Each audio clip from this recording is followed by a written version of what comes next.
Hi, this is the Globe Chatter Ben Pass Story, and if you're even thinking about taking that East Africa Dream Safari, please watch this video first. I'm going to share 5 things you'll need to know, tips that are going to help you plan, to help you pack, and help you enjoy it the most when you get there. But before we get started, I invite you to hit that like button, subscribe to the channel, and get ready for great information and visuals from all over the world. And now the tips in no particular order. Number 1, get ready for some very early mornings. If sleeping in is your thing, maybe a safari isn't for you because you're going to be up at the crack of dawn every single day. The reason for this is because early morning is when the animals are most active, which gives you the best chance of animal sightings. The upside is that this coincides with golden hour, that period in the day when the angle of the light is just perfect for photography and video. The second tip is that you really don't have to go out and buy a whole new wardrobe. So while it's recommended to wear light-colored, earth-tone clothing, for the few occasions you're going to find yourself outside your vehicle, you really don't need to go all that crazy. I mean, it's fun to look the part, but most of your time is going to be spent inside the vehicle, and frankly, the animals, they just don't care.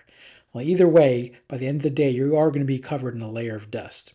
Number 3, similar to number 2, is you don't have to necessarily go out and buy some very expensive camera equipment to get some great photos. Taking and sharing photos and video from your safari is half the fun, but the good news is you don't have to have super expensive equipment to capture great footage. Now, if you already have the equipment or wanted to get it anyway, by all means bring it. You'll have plenty of opportunities to use it. But even just your smartphone has tremendous capability, and if you enhance it with an optional zoom lens, this is really going to up your game and give you pictures that will capture your memories and dazzle your friends. Number 4 is try not to bring too much stuff with you. Trust me on this one.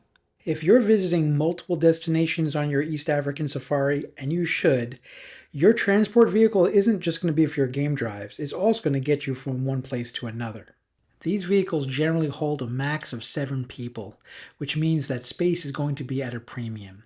So if you don't want to make life miserable for yourself and those around you, if at all possible, keep your luggage to a minimum. Number 5 is maybe a little bit more abstract, but it's no less important, and it's this. To the best of your ability, try to live in the moment.